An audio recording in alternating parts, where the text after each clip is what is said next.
Jaya Radha Madhava Kunja Bihari.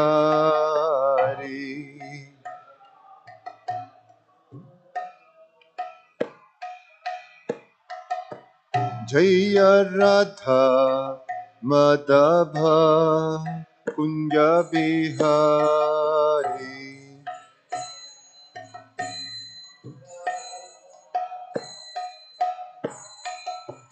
Jaya Gopijana Vallabha Girivaradhari.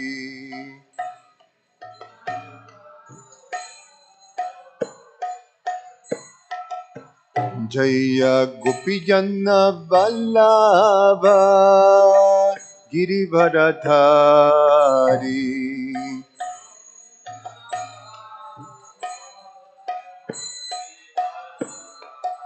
Jashodanandana Brajajana Ranjana.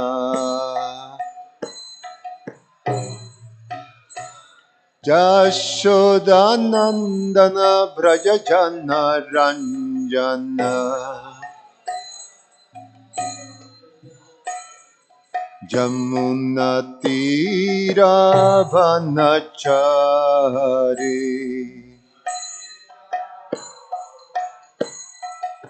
Jamuna Tira Vanachari.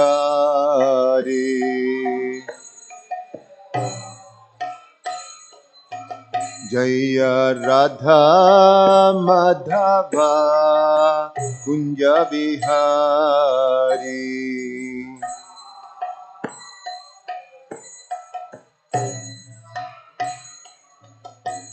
Jaya Radha Madhava Kunja Bihari.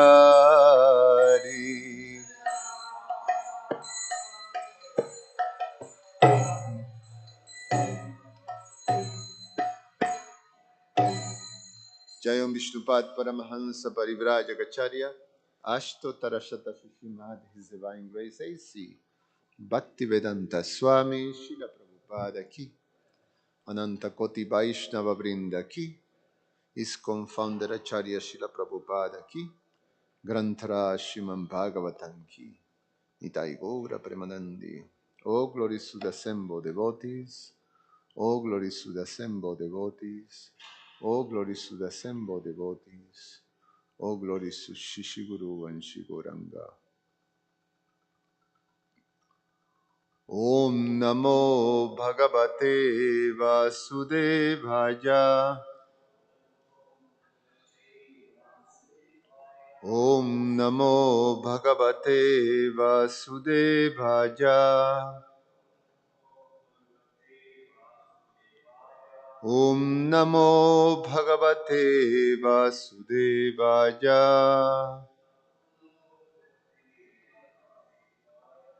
Reading from Srimad Bhagavatam, Canto 10, the Summon Bonum, Chapter 60, Krishna teases Queen Rukmini, text 33 and 34. Bhavasare Shabam Punsham Dikshanti Bhagavam Mukham Savridaha Saruchira Snigdha Pangena Bharata Bhavasare Shabam Punsham Dikshanti Bhagavan Mukham Sabridaha Saruchira Sa Snigdha Pangena Bharata Bhavasare Shavam Punsham Dikshanti Bhagavan Mukham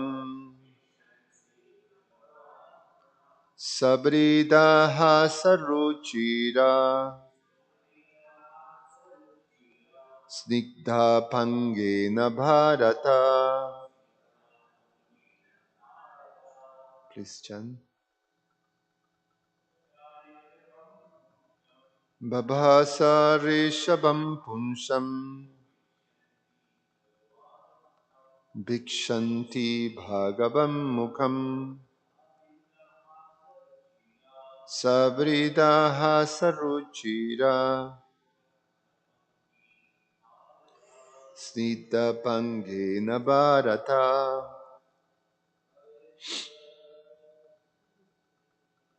Babhasa Rishabam Punsam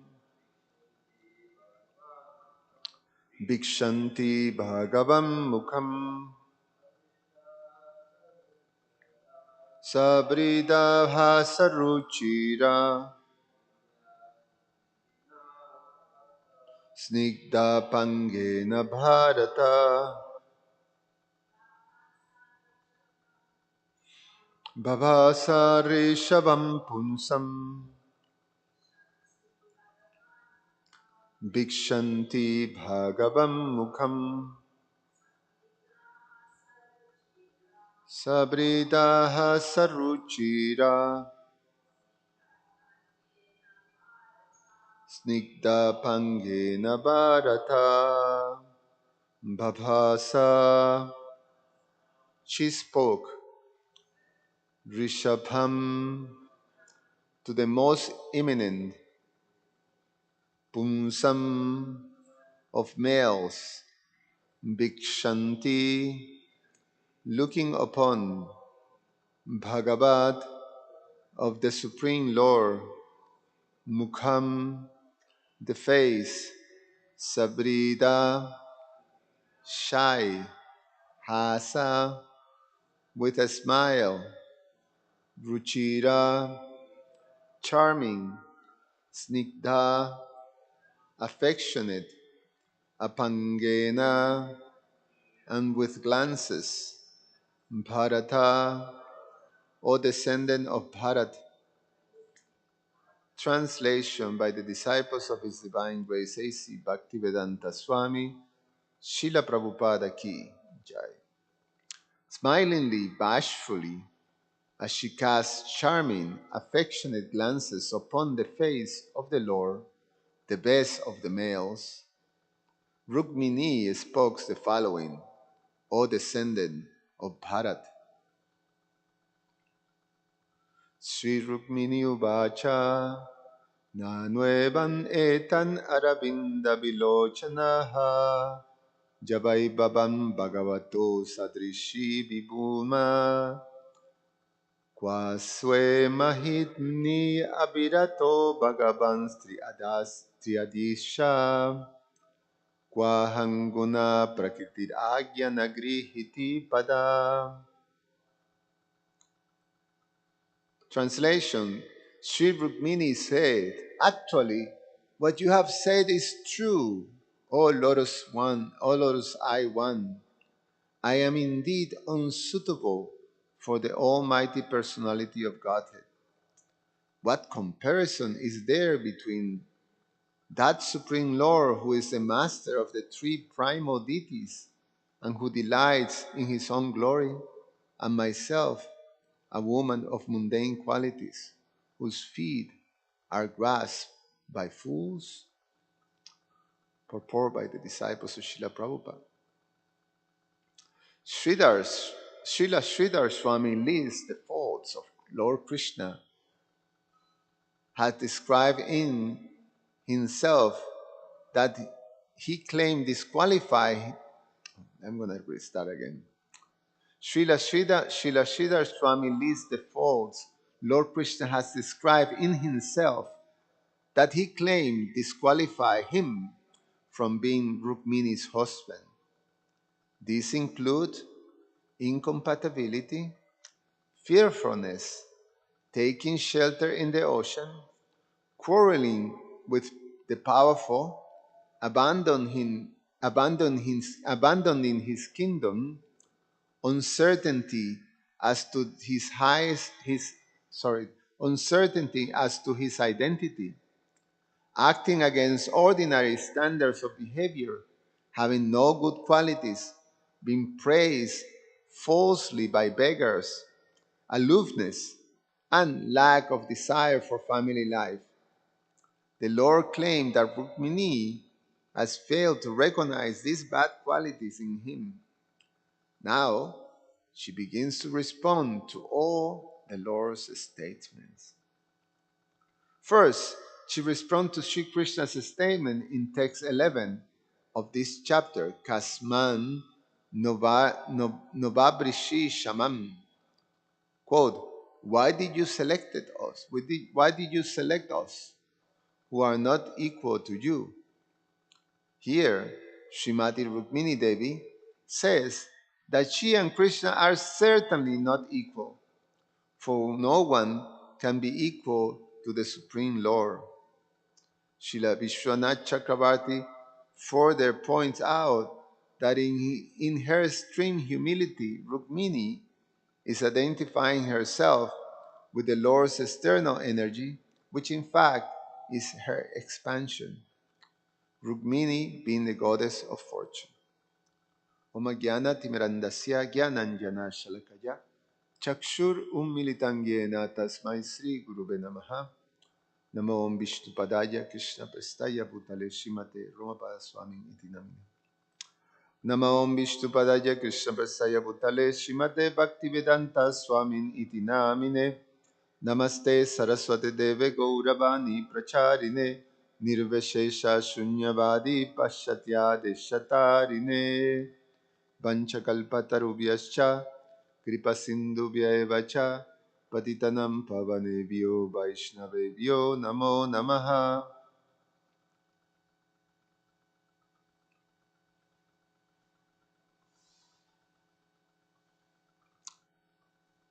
So, after being consoled by Krishna, who is described as the most expert in the art of consoling uh, the devotees, she feeling fully reassured um, of Krishna's uh, affection towards her and, and her position of being connected with Krishna without any type of um, separation or that there's no possibility of being disconnected. Um, Feeling fully reassured of that, now she started to um, respond to Krishna.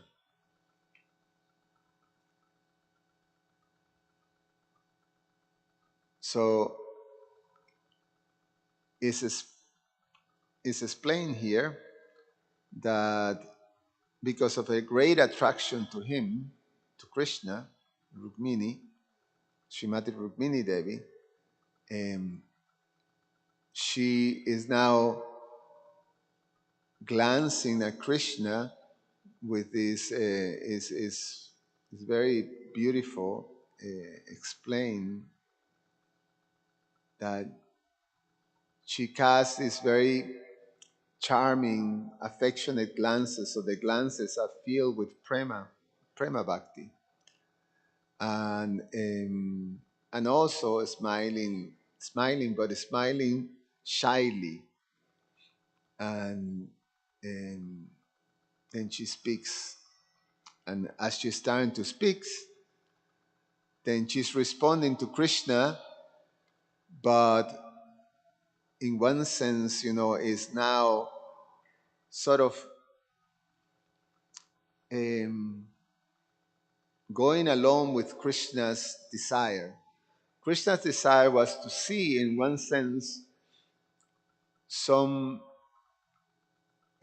different flavor of the regular type of mood of Srimati Rukmini Devi, which is uh, always in the mood of just never dissatisfying Krishna, always going along with Krishna. So she is very,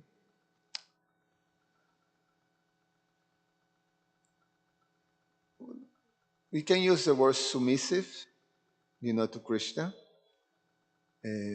So we'll never do something that will show any type of disagreement or a question or any different emotion towards Krishna, but always to be in this pleasing mood.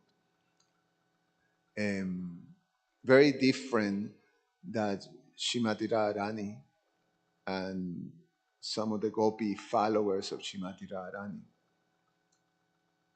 or the Gopis followers of Shrimati Radharani. So she started to respond, and she started to respond now, sort of counteracting Krishna's statements. So, so she is going to fulfill Krishna's desire. Krishna's desire was to see her like that, in one sense, chastising him.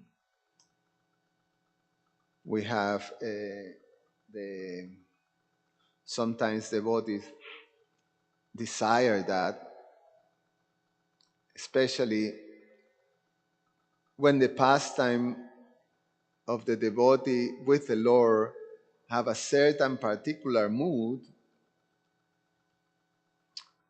um, then we see in the case, well, just coming to mind the case of Srila Advaita Acharya and Lord Chaitanya. The relationship or the pastimes that they both have, the nature of that relationship is that Lord Chaitanya, playing the part of a devotee, he was,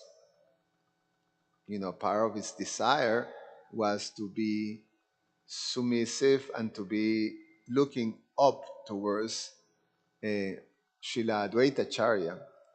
But Srila Advaita Acharya understood that, yeah, this Lord Chaitanya is the Supreme Personality of Godhead, His worshipable Lord. So now he wanted to see the Lord, uh, establishing himself as a superior. So he wanted to be chastised by the Lord. So he wanted to see a different flavor on that relationship. And then he goes to all different um, twists and schemes to make the Lord become angry at him and chastise him. Because the Lord will never do that. Will never chastise. He chastised other devotees who were junior, and then Advaita Acharya will be just telling the devotees how lucky they are. In the case of Advaita Acharya, he had a secretary whose name was Kamalakanta, and he once made a mistake of, in the service, his sincere service towards Advaita Acharya. He said to Lord Chaitanya, or expressed in front of Lord Chaitanya, that he was looking towards the king, so the king forgive the debt, some debt that Srila Advaita Acharya had, and Lord Chaitanya chastised him so heavily that he didn't want to see it anymore, because what kind of uh, what kind of ignorant this person was, this so-called devotee was, that in one sense saying that Advaita Acharya is the personality of God, and in the other sense is that he have to beg to to cover some debt, when he is, if he's the personality of God and he's the husband of the goddess of fortune. So what is this? So just by that offense, I don't want to see you anymore. So Kamalakanta was completely devastated, and Advaita Acharya was, like how fortunate he is that Lord Chaitanya have chastising, or he wished Lord Chaitanya chastising him. So now he created this scheme that, okay, he's going to make the Lord chastise him. So he started to preach impersonalism. So have he was doing all these classes propounding impersonal philosophy. And when the Lord came to hear that, he became so upset and angry that he went straight to the class. There is a Dvaitacharya with a whole bunch of students giving his class, and Lord Chaitanya came and started to beat him right in the class. And as he's beating and slapping him, like that, uh, severely, Advaitacharya was screaming in ecstasy, Haribol, like finally, his goal, his greatest goal in life has been achieved. And Lord Chaitanya became a little, in the past and bewildered, wait a minute, what's going on in here? So, he was taken aback. So when he asked Advaitacharya, Advaitacharya explained that, finally he has been chastised, and that means that he's inferior to the Lord. And then Lord Chaitanya became very shy after that. He was, oh, and then he left. But, so, so there is this, the, the devotee goes much along with the desires of the personality of Godhead, and then they enjoy these different moods of rasas. So the Lord have the desire to see this different flavor in Srimati Rukmini Devi, but instead of she becoming angry, she became so fearful and so filled with anxiety and terror that the experience was different. But the whole thing was just, all these different impetus to bring out these beautiful emotions of love, between the devotee and the Lord. So this is going on. So now Srimati Rukmini Devi is answering to Lord Krishna. And Srila Sukadev Goswami is telling this to Maharaj Parikshit. He basically said, Srila Jiva Goswami, you know, in his commentary, he says that that when he addresses, Sukadev Goswami addressed Maharaj Pariksit, say, "Oh Bharat, pay attention to this. You should understand this, since the conversation between the two greatest persons express the glory of your great dynasty." So this is something very important that you have to pay attention. The conversation of these two greatest persons, Lord Krishna and Srimati Rukmini Devi. Pay attention. You have to understand this.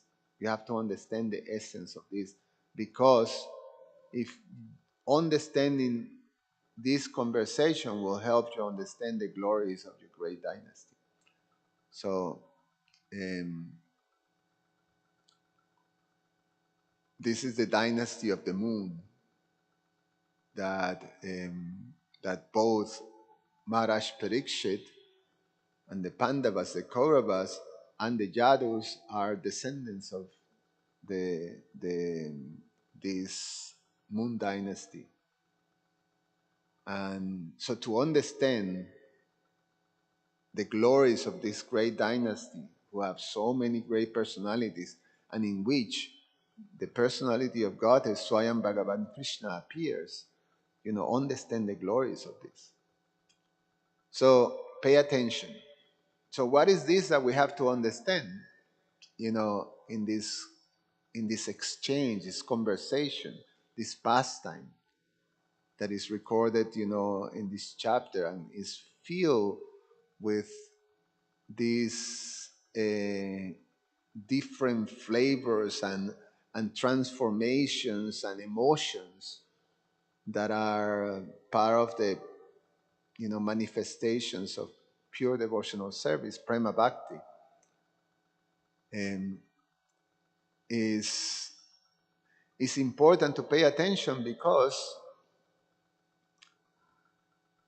is depicting or is describing or is showing us, giving us entrance to this highest form of love that is the goal of life, prema, prema vivarta mahat, that the fifth or the greatest goal of life is the obtaining of prema. This is Lord Chaitanya.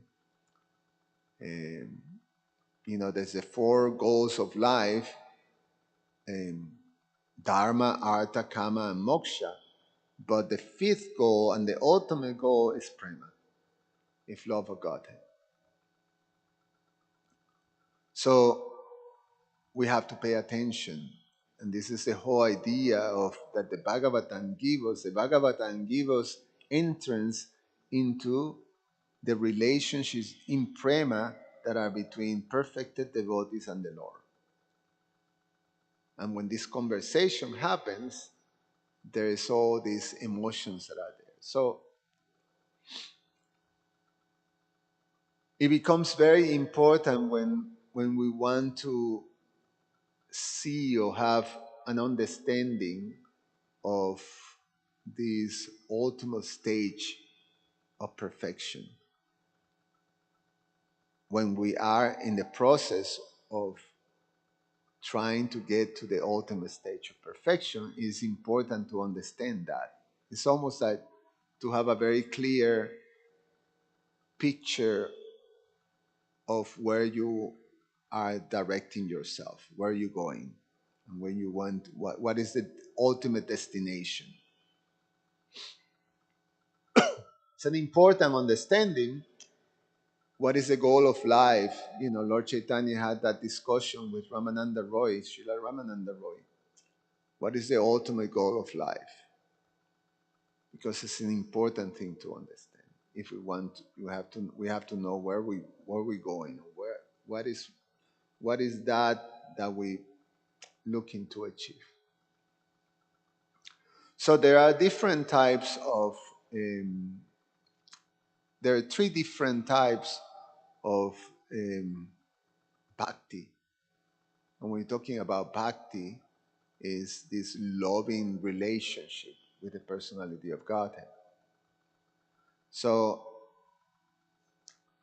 bhakti, this sabaim punsam parodharmo, yato bhakti adokshaye, this bhakti, loving devotional service to the personality of Godhead as a supreme form of duty, of religion, the supreme practice is this bhakti. So this bhakti is divided into three categories that are different stages. One leads to the other one. And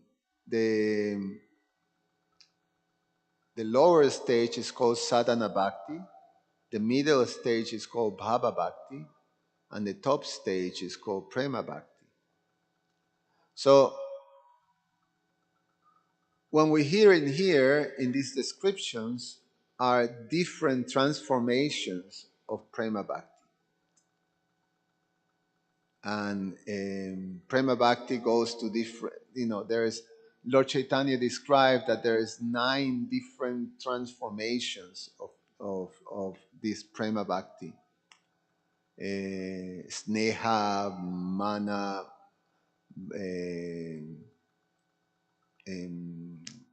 mahabhava, bhava. There's all these different things that manifest like that. And sneha means, this affection. Let me see. There's yeah, actually it's here. This is in the Chaitanya Charitamrita. Uh, Lord Chaitanya described that there are 10 meanings for the word bhakti, devotional service. Oh no, sorry. Um, Srila Prabhupada explains in his commentary to a particular verse. He says 9 varieties of prema bhakti are rati, prema, sneha, pranaya, raga, anuraga, bhava, and mahabhava. And then he translated as such: attraction, love, affection, adverse feelings, intimacy, attachment, sub-attachment, static love, and sublime static love. So these are all these different transformations that goes in that loving, perfected space of prema and the interactions of the Lord and the devotee. So we're getting a picture of that. We're getting a picture of all those emotions and all things, that are happening. And it's quite something in this narration because it goes on in a very intimate space, that is happened between in the intimacy of conjugal relationship. So you're getting we're getting an entrance into that space. It's very intimate. It's a Lord intimate space. And the intimacy of that relationship that goes to all those different emotions and transformation. So why is this is important for us to pay attention to? Like Sukadev Goswami is telling Maharaj Pariksit, pay attention now to understand. It's important because, yes, like I say, this is where we're heading. So, in the stage of sadhana, sadhana is divided into two: Vaidhi sadhana bhakti, or sadhana, Vaidhi bhakti or sadhana bhakti, and Raganuga sadhana bhakti. So so there's these two. There's Vaidhi and there's Raganuga. So with Vaidhi, we follow this. We perform bhakti. We perform bhakti following rules and regulations. We do it, as a matter of duty. Uh, in when we practice Vaidhi bhakti, the standard situation is that we don't have an attraction, a natural attraction, where we have to do it out of duty. It's explained, Srila Rupa Goswami explained it, that you have this disease of jaundice in which there is no taste for sweetness. But you take sweet. No, when you take the sweet, it's bitter. The experience is bitter, it's not pleasant. But you take the sweet because that's a cure. And you do it, dutifully because it's a cure. And then this Raganuga stage is when you start to taste it. When it becomes now, you start to create. It becomes, now, we may not have the full experience of sweetness, but you become so. It's so natural for you to do those things that it becomes, you don't have to be forced to do. It becomes natural. It becomes like a natural attraction. But in the situation, regardless, I mean, um, in sadhana bhakti, the whole process is that you have to, you're engaging your senses in the process of you purifying your sex. You go into the whole process of purifying your senses.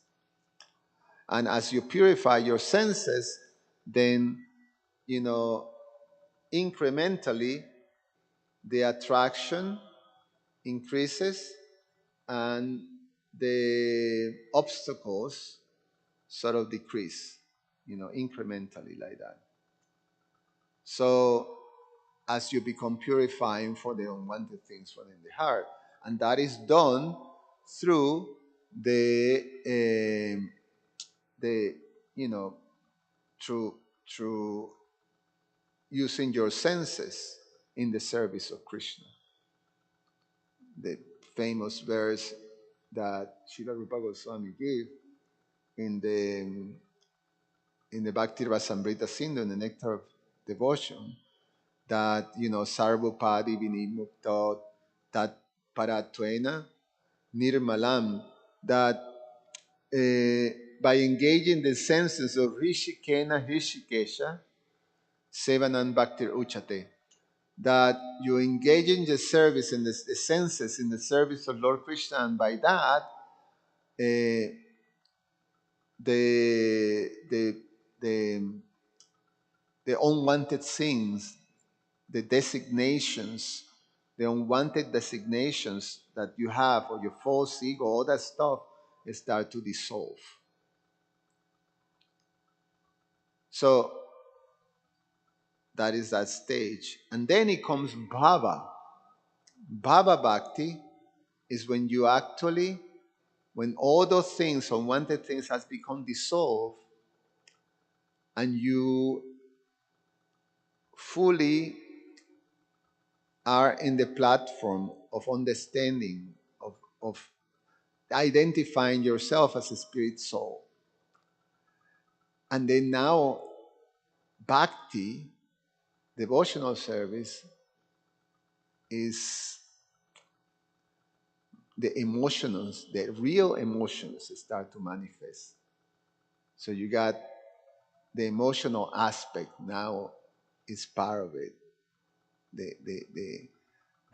And those emotions has a particular type of mood or flavor like that. So then,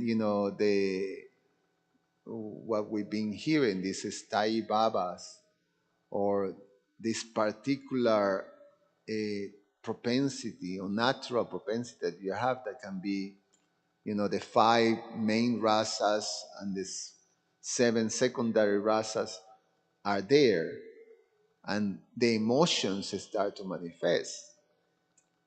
So, and when there's emotions, it is explained in the Bhakti Rasamrita Sindhu, when they become condensed, it becomes like super condensed, then Prema Bhakti.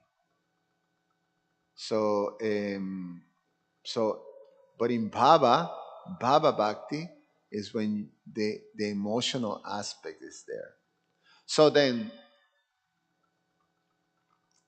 pay attention. Why? Because in one sense, we're apprentice. How do you say apprentice? We're in an apprentice situation, and and practicing. There's a lot of theory. There's realizations that we're doing, but there's no the emotional aspect is not fully manifest. There's some manifestation of it, but is still not fully manifested.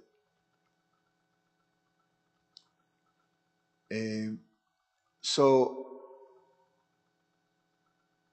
as an apprentice, we see the expressions that are perfect, then we can understand. Oh, we become inspired. We become attracted to this type of um, um, exchanges with the Lord. We see how how beautiful and pure and full of attraction is these exchanges, and that's what makes it very, very important. You know that constantly our acharyas say, pay attention to that. It's important that we hear these past tense. That's why Srila Narada Muni told Vyasadeva, you have to provide this for the people of the world. You have to provide a literature that only focus on this ahaituki pratiyata type of devotion, you know, pure devotional service. So to be able to enter into the intimacy of pure devotional service, the intimate connection between the devotee and the Supreme Lord is what allows us, apprentice bhaktas, to understand the nature of that, of what we're aspiring for, what we're working for, and to see the examples, of that. Um, so the Bhagavatam, is the main literature that provide us for us. Bhagavatam becomes that important that there are 64 different angas or limbs of bhakti.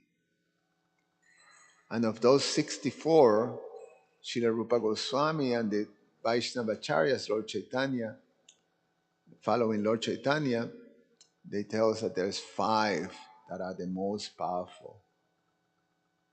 And the 5 are the worship of the deities, the chanting of the holy name, the Srimad Bhagavatam, the association with the devotees, and living in the holy place. So the Bhagavatam is that important because the Bhagavatam gives us this type of opportunity. So we can fully enter into this most confidential knowledge, Rajaguhyam knowledge, the knowledge of devotional service. Any comments or questions?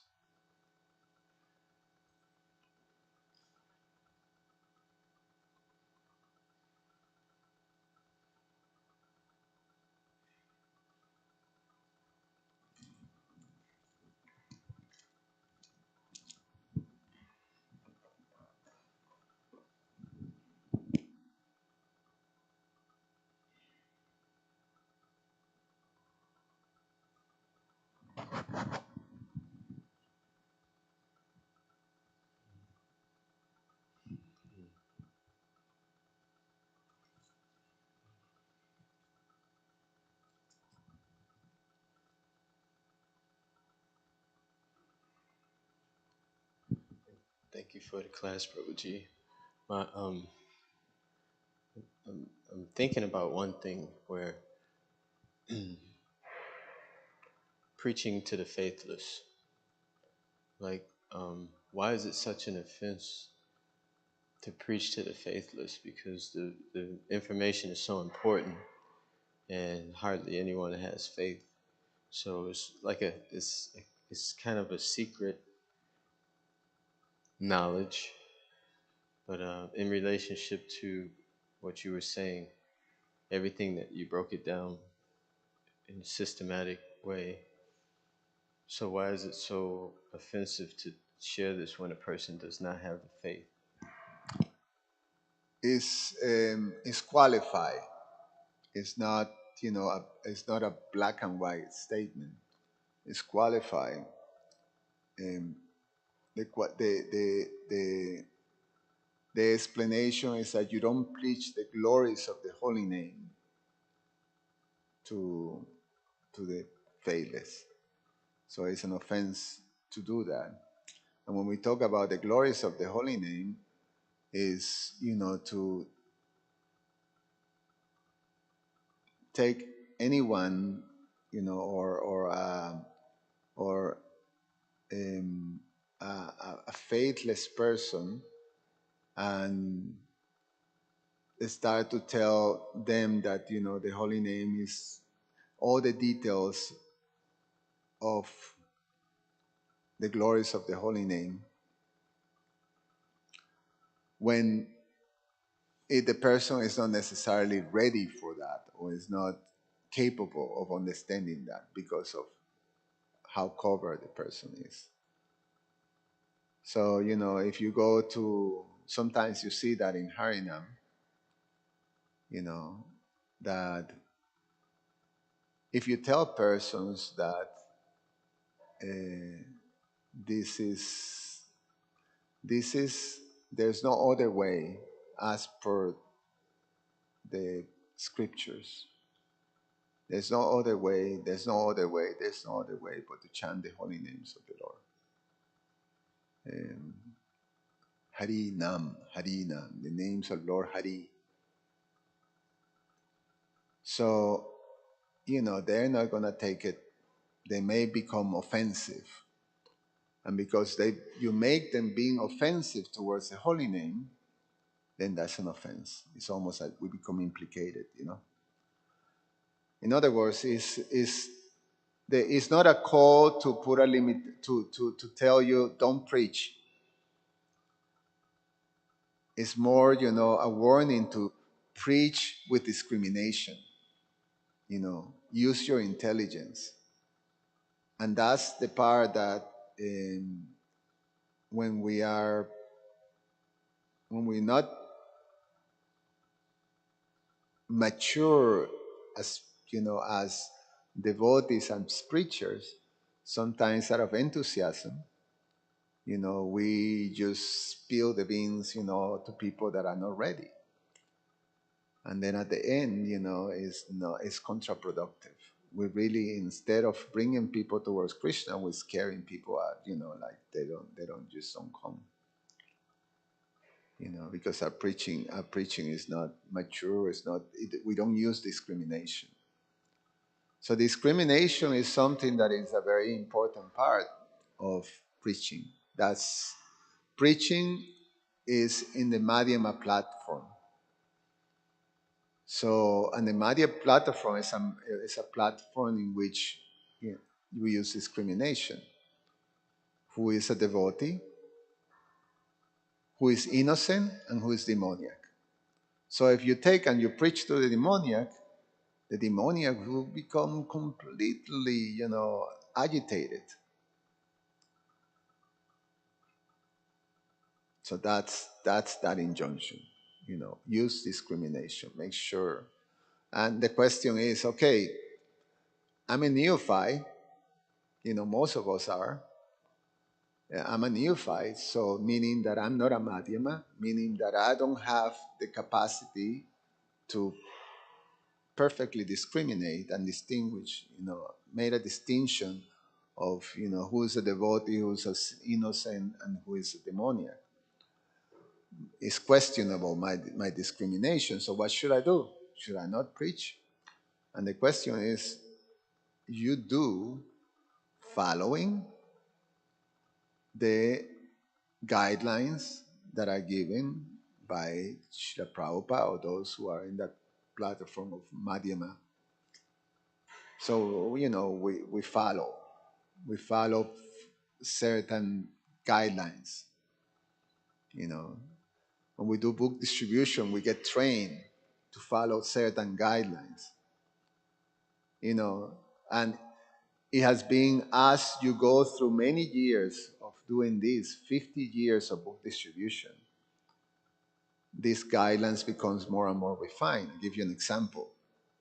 Uh, yes, I'm absorbing in that because I'm writing these these guidelines for the devotees, and I was the other day I was finishing the guidelines for book distribution, and they become very refined. So when you are out in the streets and you're going to stop someone, and if you tell the person, "Excuse me, sir, we're giving this to everybody today," and you give the book. "Excuse me, sir, we're passing this book to everybody today," and you give him the book. Now, there's some effectiveness in that. When what a part of the training book distribution is, you first stop them, and when you stop them, you make sure that you put the book in their hands. It creates certain something psychologically, once they have it in their hand. So if you tell him, "We're passing this to everybody today," or "We're giving this to everybody today," the implication is that we're giving this for free. So when you come back at the end of the whole thing and say, "Well, please give a donation," we're trying to get, "Oh, so there's some trickery happening here. You first tell me that you're giving away, and then now you tell me that I have to give a donation. So I feel cheated. You were not, you've been deceiving." So now the question is, "Excuse me, sir, we're showing this book to everybody today." Now that's more refined, because as preachers, we have to show that we are, we're very honest, straightforward, and we're not deceiving anyone. So this type of thing, how we preach, certain guidelines. You don't spend this and that. You're able to, even if the person becomes, like antagonistic, you respectfully, you know, treat them. Even if you have some persons that are so demoniac that they start to confront you and to try to harass you, then there's also guidelines to that. You don't engage. That's the first thing to understand to everyone. You don't engage. So you just remove yourself from the situation. But you should don't engage. Because the common thing, the there's all varieties of peoples that are demoniac, that wants to harass the devotees when you're doing Harinam, when you're doing book distribution. And the common thing is that they want to bring you into a public confrontation. So you just don't do that. So it's all these discriminations, all these guidelines. We're not, we're not in that natural platform, but we follow.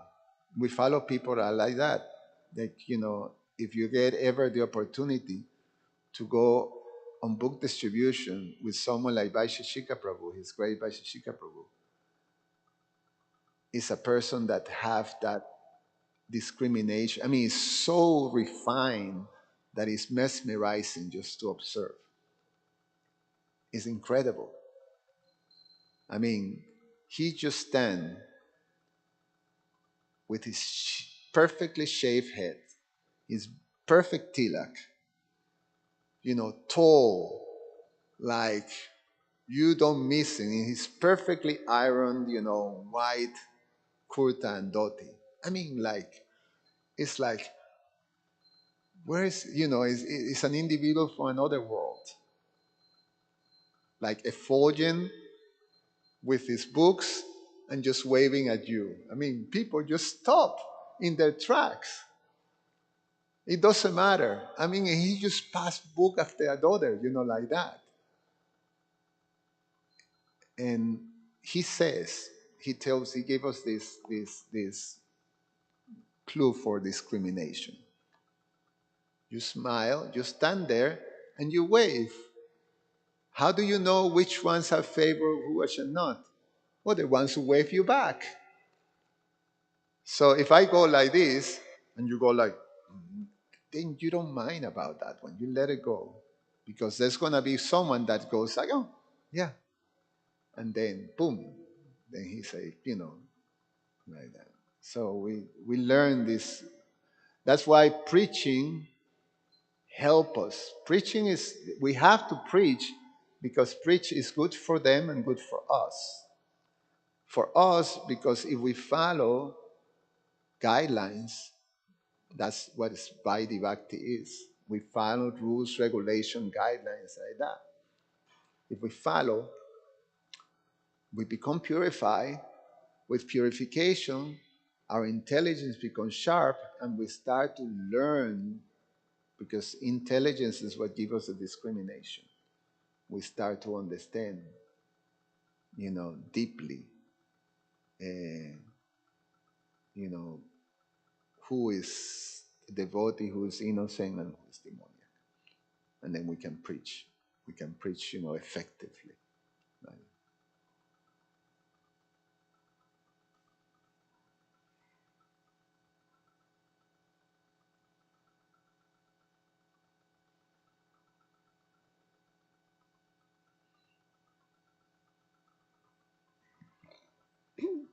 So you had made the point several times through the course of the class that the Bhagavatam serves as the, I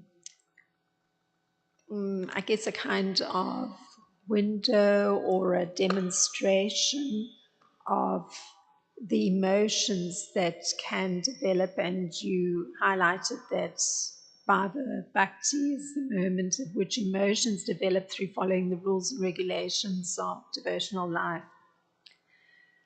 So I was thinking a little bit about the point.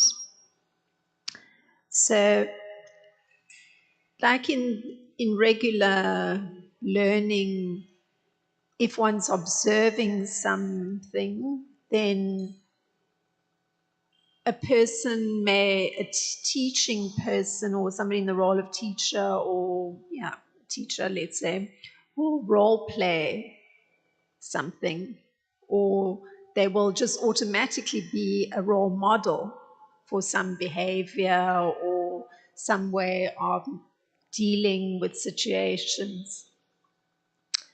So, in thinking about it, it seems that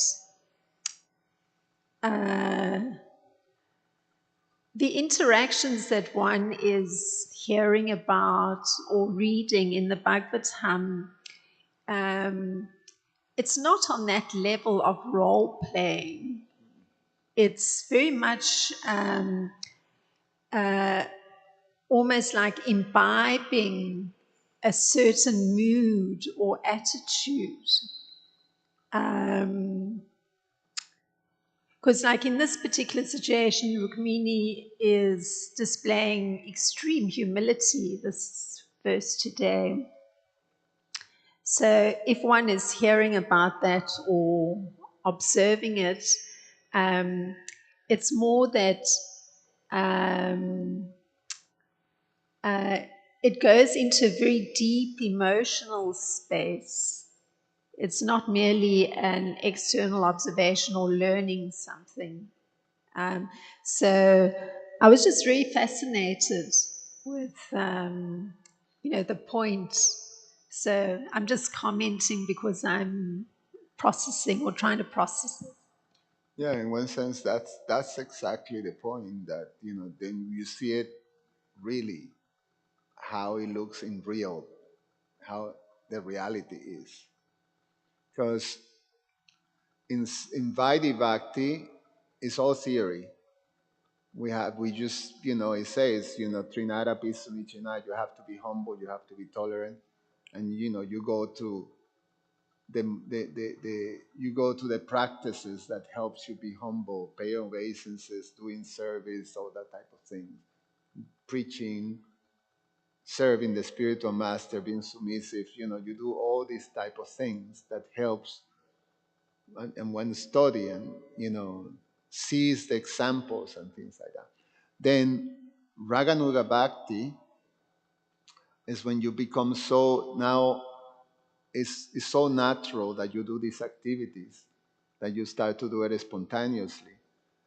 And within Raganuga Bhakti, there is a part that you start to follow you start to meditate in particular devotees and, role play, follow, you know, like that. And that's called Ragatmika Bhakti.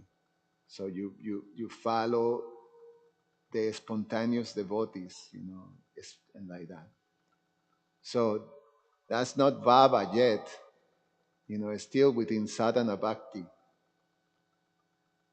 And then when you become perfectly, you have 100% eliminated all the material stuff, the ego stuff, then Bhava start to manifest, the emotional part, the actual emotion. And that's the beginning, as that becomes condensed, fully condensed, then it's prema. So, so yeah, it's not this what we the Bhagavatam is not about anything of the intermediate things. It's all the perfected, the perfected devotees.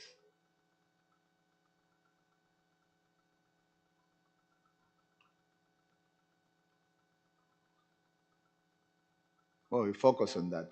In one sense, you hear, like Lord Indra and some demigods and things like that. But it's more, in connection to, you know, the perfected devotees making a point, or teaching something that leads you to that. But it's all about pure, pure, pure devotional service. But the 10th canto is definitely, that's the ultimate thing. Anyway, a little over my head, but we can appreciate, we can appreciate that. Jai. Karantara Bhagavatam Ki Jai.